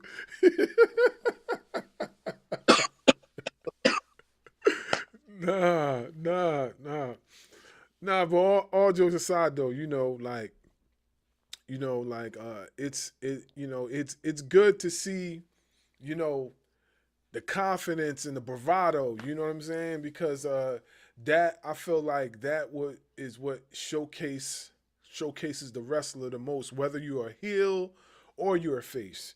You know what I'm saying? Like, like, not for nothing, you could be the worst wrestler on planet Earth, but if you got a good promo and you could get people to hate you, and you got at least a teeny weeny bit of work in the ring, you go places. You know what I'm saying? Like, I've seen, me and my bro talked about it plenty of times. Like, we've seen the most average person, you know what I mean?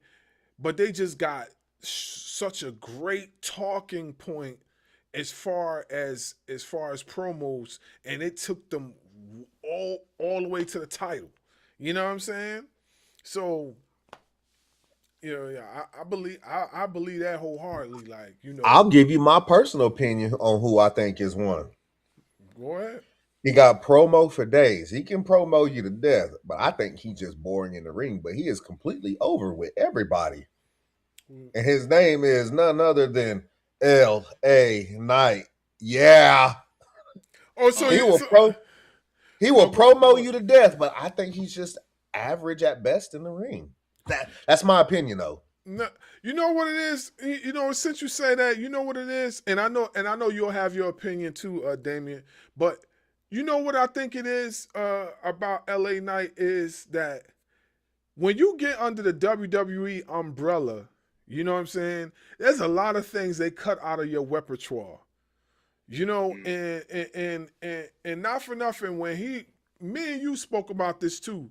When he was in TNA, there's a lot of stuff he did in TNA that he can't do in WWE. Hell, when he was in NWA, there was stuff that he did in NWA that they would just not let him do in WWE. You know what I'm saying? It's like night and day.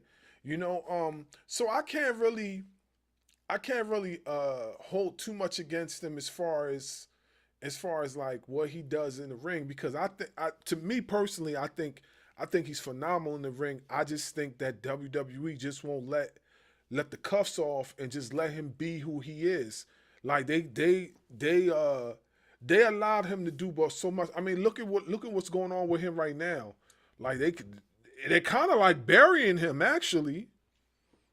I mean, I wish they'd let him have the dummy button that he had in TNA. oh Now, that yeah, was yeah, hilarious. yeah. That joint was hilarious. It's like dummy, yeah, dummy, dummy. Yo, that joint was funny.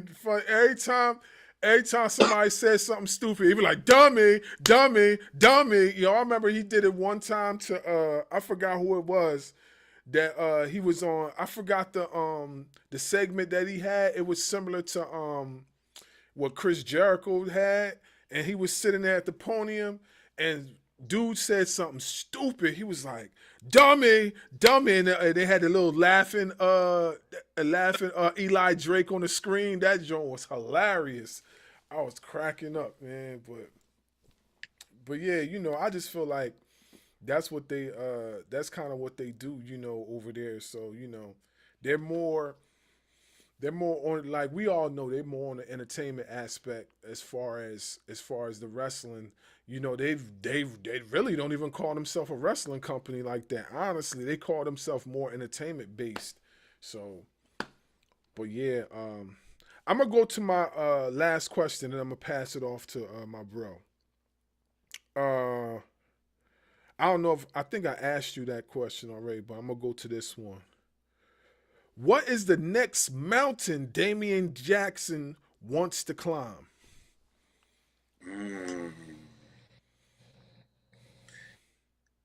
Double champ. Double champ.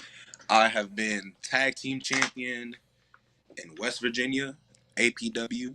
I've been tag team champion ESW, DCW, uh, AWL in South Carolina with multiple reigns. Um, so maybe I can keep the tag titles and go after another one. Add some gold to the waist. I'm thinking Dynamite 2 belts is where I'm heading to next. Yeah, maybe I have better luck on that on the second time going after the prestige title. Uh yeah, I'm thinking 2 belts. I'm thinking my bag gets a little heavier. That's what I'm thinking. Okay, okay. So we might see Ultimo Jackson one day, huh? Third. Yeah, yo, that iconic picture is off the chain. My man was holding like 100 belts like this, like carrying them on both arms. I was like, damn, like. All I needed to find like 10 girls to carry them all. Remember Mercedes? She had like 10 dudes carrying her belts. Mm-hmm. So Mm-hmm.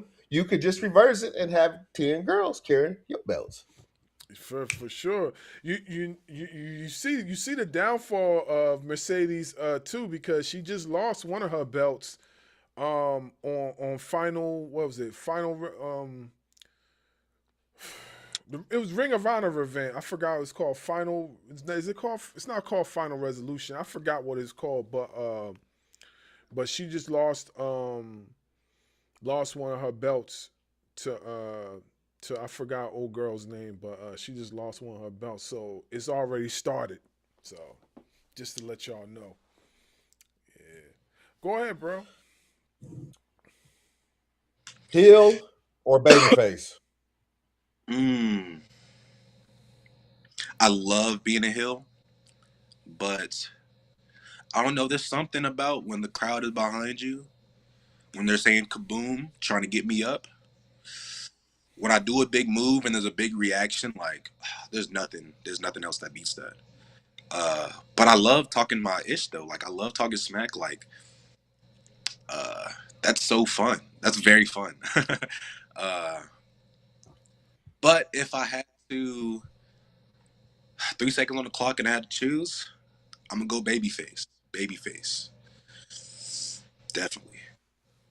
Singles or tag team? Mm.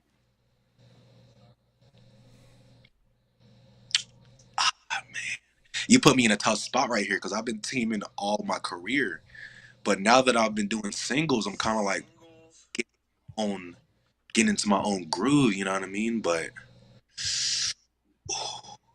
I would have to say tag team because then I know ain't nobody stopping us. I know nobody's stopping us. We like this. So there's an ongoing debate on this one. I want to hear your pitch since you're in a tag team now. Mhm. Usos or Young Bucks?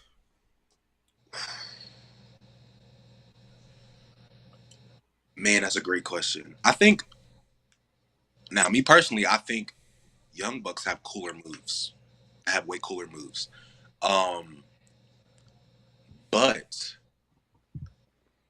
being under the WWE, so many title reigns the Usos have, I think that on paper, I think it puts them. I think it puts them higher.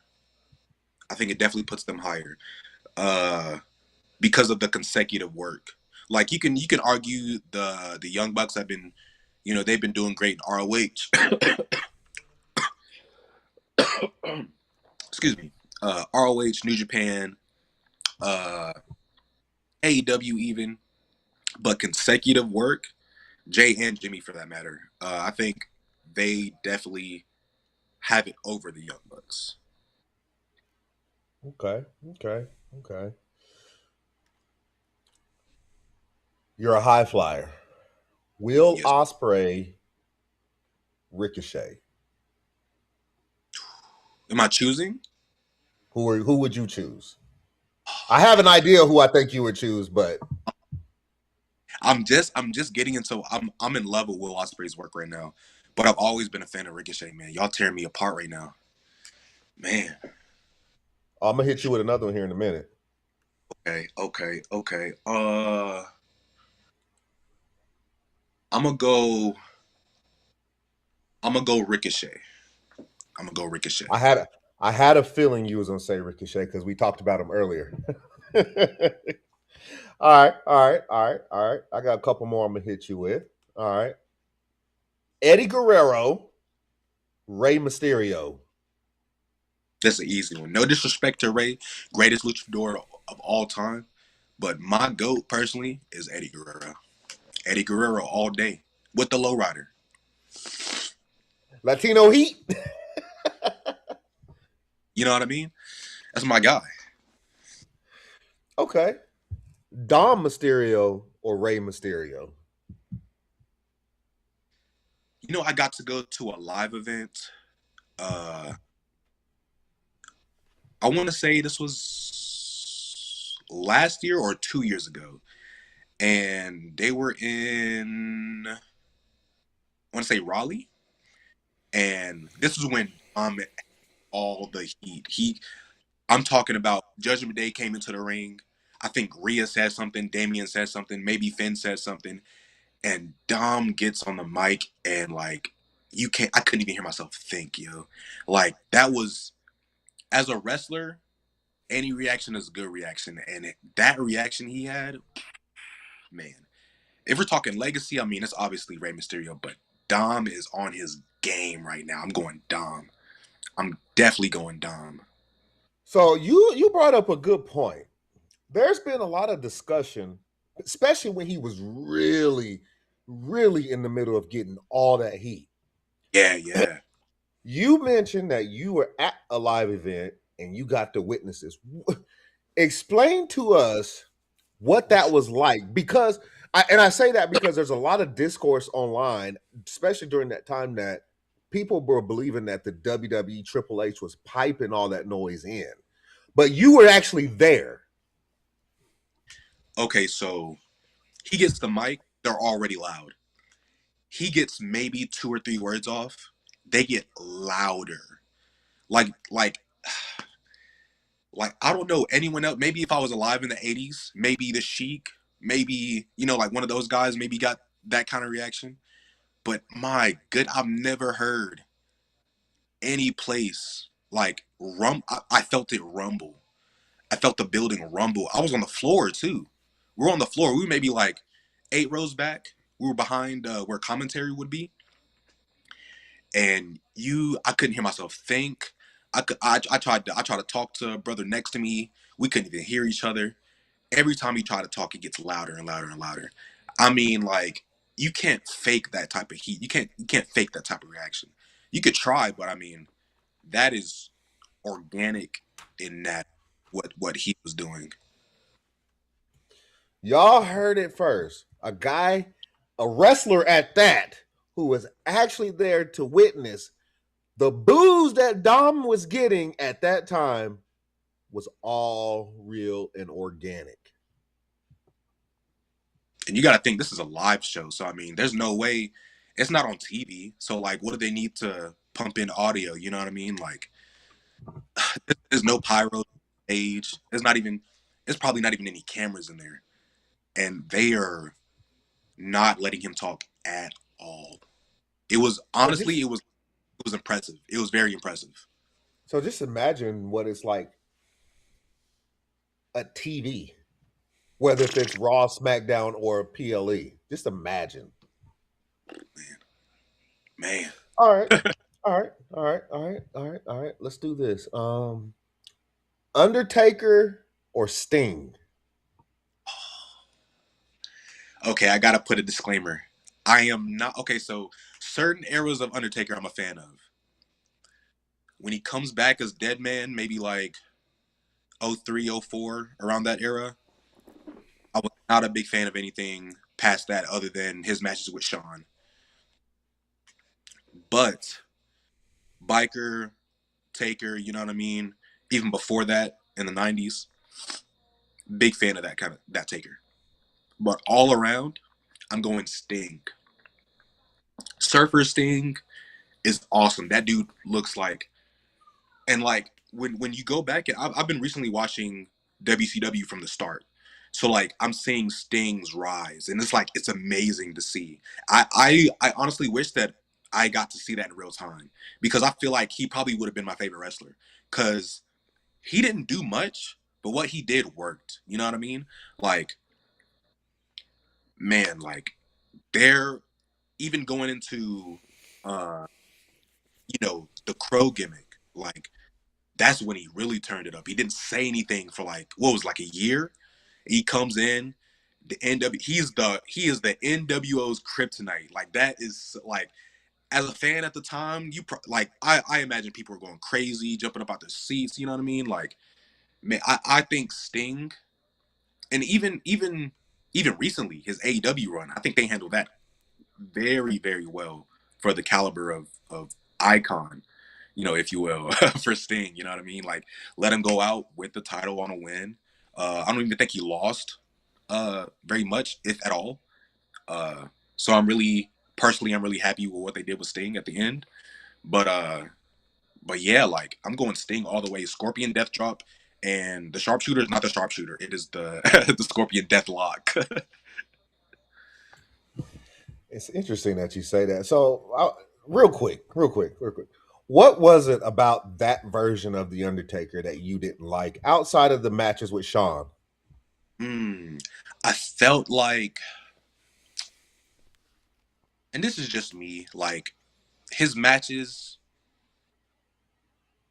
and even I'll say this in the Attitude Era, because like I said, I've been kind of going back and watching, like, really I've been watching Monday Night War. Monday Night War is kind of like seeing, and I've been seeing why Raw was getting Raw was getting done up, but and I arguably would say, I mean, the entire roster, is kind of at fault for not, I feel like, putting their all into the product. The Undertaker main events, even after 2000s, they're very lackluster, no finishes, leaving a lot to be desired. And and I get it, like, WrestleMania, that's his big, like, that's his big thing. The streak, that was his thing, right? So, like, obviously at WrestleMania he's gonna put in the most effort. He's gonna put in 100%. But it feels like other than that, it was, he wasn't giving it his all. At least my opinion. That's fair. That's fair. So I'm gonna ask you this, and then if the homie down there got anything else to ask, I'll pass it to him because we end our show with one question in particular. But I'm gonna ask you this one first. We're all black on this show right now. How does the diversity within pro wrestling look to you right now? That's a great question. That's a great question. I mentioned earlier I was a tag team champion in West Virginia. Uh, and to nobody's fault. I don't blame anyone for this. But every time we got there, we were like the only black guys, right? And then there was a couple occasions where there was one other black guy. And that was just West Virginia. But I would say around here, it's a lot more diverse. I would say even probably percentage more to black people than probably anybody else. And I'm probably wrong, but that's just that's just what I'm around. You know what I mean? So especially with Ashe, like, highlighting a lot of the African American wrestlers, like, that just brings in and of itself a whole spotlight for everyone of color. So I definitely think around here, it's very diverse. And I've been to Future Stars in Las Vegas one time, and their group of guys are very, very diverse. I had a conversation with this couple from France, and basically we got into a little convo, and they were like, the ceiling is so low in France, so, like, they had to move over here just to, like, get more work. So I was like, wow, like, you know what I mean, like, just like things like that, like, they're like people coming over here just because, like, they just need more, and that just makes it more diverse. You know what I mean? So I think at least around me, a lot of my colleagues, a lot of guys that I wrestle with, um, there's a lot of diversity. There's a lot of diversity around me. I will say in other places in other states, I can't say the same. Um, but yeah, around here in North Carolina, like, it's very diverse, very diverse. It's a wrestling state. Um, when you watch when you watch the WWE, Raw and SmackDown in particular, because I feel NXT is very diverse. But when those same athletes move from NXT to Raw and SmackDown, i.e., Carmelo Hayes, everybody likes to talk about Carmelo Hayes.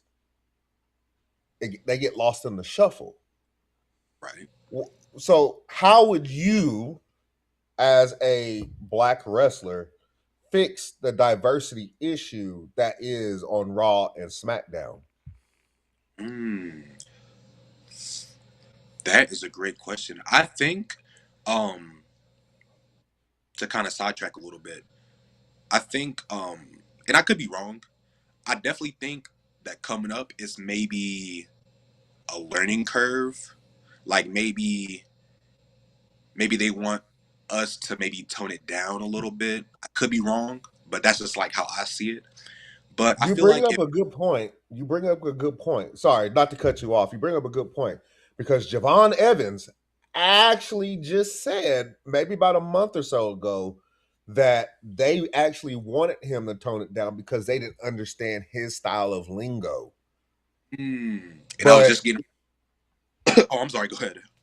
but they've actually Shawn Michaels, who runs NXT, has actually let him continue to talk the way he talks because he realizes that it actually resonates with people like me and you, people that look like Javon. It actually resonates with them.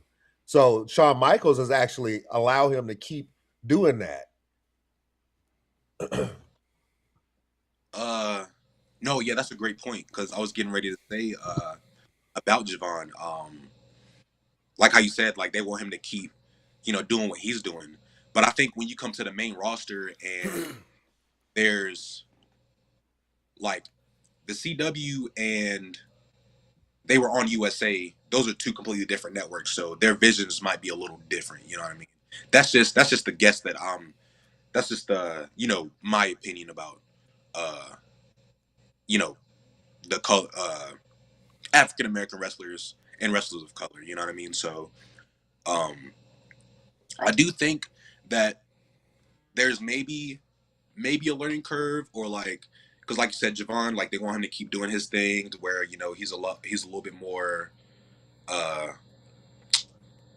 for lack of a better term, he's still a kid, you know what I mean? So he's gonna the script they give him is not gonna translate well if he says it the way they want him to say it. You know what I mean? So I feel like he's doing a great job. I do feel like when he eventually comes to the main roster, that there's definitely going to be slight adjustments. You know what I mean? Uh, because like you said with Carmelo Hayes, he's not doing the same thing he was doing at NXT. You know what I mean? He's not coming out, pouring one out for whoever he beat last week or just things of that nature. You know what I mean? Because that's probably not something they want on the other network. You know what I mean? That's just how I'm thinking about it.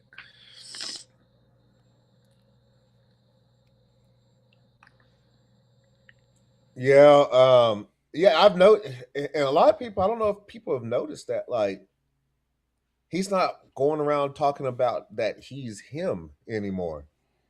Yeah, It's almost like he dropped that whole "I'm him" gimmick, Mm-hmm. and it's crazy because when you brought that up, I didn't really think about it, but when you brought it up and saying that he's had to adjust, I thought about it real quick. I'm like, you know what? He's right because he doesn't say "I'm him" and all that stuff anymore, like he was saying on NXT. So I feel like you're right. When Javon does move up, Triple H is probably going to have him do the opposite of what Shawn Michaels is letting him do, and probably going to try to make him change the way he talks.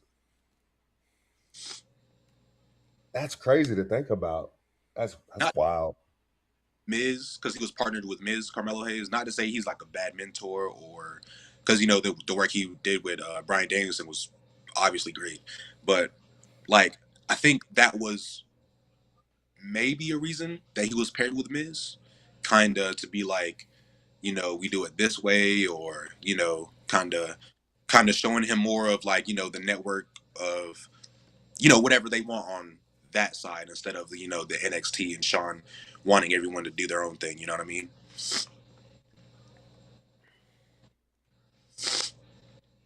Yeah, absolutely, absolutely. It's just that's crazy to think about. I'm glad you pointed that out because I didn't even really think about that. Yeah, I like that. Good one. That's a good one. You got anything else for him, Bars? No, no, no, no. I'm just enjoying the interview, man. Talking to the good brother. So I mean, whatever you got to close out, I mean, go right What's ahead. your Waffle House order? You know what's so crazy? I was just praying and wishing that Malcolm, for whatever reason, would come interview me. But the waffles with peanut butter, gotta have the peanut butter. Uh, maybe some chicken. The chicken's really good there. Um, Bacon, maybe 2 eggs, maybe 3 or 4. I love eggs. Um, and sometimes I go with I forget what it's called, but the bacon, egg, and cheese on the toast. That's good stuff right there. That's good stuff. And I'm putting syrup on everything. Sounds nice and healthy. You know what I mean? Well, Mr. Dynamite Is there anything you would like to plug for the good people that's listening to this now and is gonna be listening to it later? Follow me on Instagram, Dynamite Jackson, Facebook, Damien Jackson. Come to Raleigh, the DCW Asylum, December 13th. Watch us retain the tag titles against the Dawsons. That Sunday after December 14th, I'll be at Christmas Chaos at the Four Seasons Mall. Yeah, and big things coming in 2026. Y'all heard it here first. Big things popping in 2026 for the young brother, Mr. Damien Dynamite Jackson. So, we end every show on this one question. Okay. If you could see anybody on Ring Ropes and Turnbuckle podcast, this here show, who would it be? But Damien Jackson has to help us get that person on the show. Oh, so anyone that I can get on the show, but I can help you get them on the show? Yeah, anybody that you could help us get on the show. So, like, we asked this question to, was it Buff Bagwell last week? Mm-hmm. He said he was gonna say The Rock, but he was like, but I can't help you get The Rock. I'm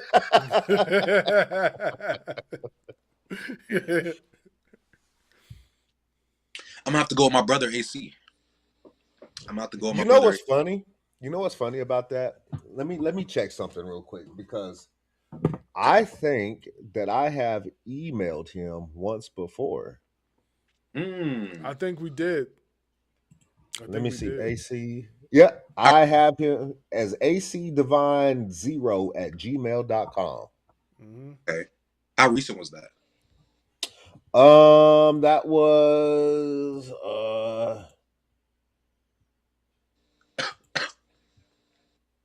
let's see, it was October 10th.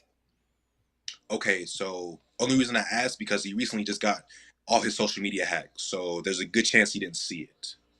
Gotcha. Okay. Gotcha. Right. Chance he didn't see it, so but I can pass that message on. I can definitely pass the message on. Heck yeah, because October 10th. I think I might have saw his name. Has he been on Ashe? No, I don't think so. Where did I see his name? I saw his name somewhere. It'll come to me. But yeah. I've emailed him once before, so yeah, we would love to have him on. Mm-hmm. Never mind. I'll wait till we're off air. Well, that's all we got for you, Mr. Dynamite Jackson. Thank you, guys.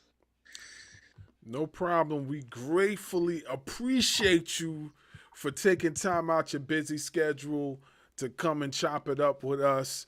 We hope that you don't make this your last time coming up in here. And when you come back next time, we need to see them belts. Dynamite 2 belts. Just like you said, we need to see Dynamite 2 belts. Let's get a hashtag Dynamite 2 belts. Okay, hashtag Dynamite 2 belts. We got you. Matter of fact, when this video drops on YouTube, I'm going to hashtag it Dynamite 2 belts. The interview, Dynamite 2 belts, you know? Yeah, we appreciate, the opportunity to sit here and chop it up with you, good brother. And we hope you don't make it your last. We definitely will be paying attention to your work, especially over there, DCW. And that's about that. Well, we hope y'all enjoyed the interview, and we'll be back with another one. Ring Ropes and Turnbuckle Podcast. Salute. Yo, Robert Mason here, and the fire in this arena is unreal. And I'm Molly Finwick. We are the Ring Ropes and Turnbuckle commentary team, bringing nonstop action. And that wraps up another explosive edition of the podcast. Join us next week as the road to the championship continues. This is the Ring Ropes and Turnbuckle Podcast, your home for real pro wrestling talk.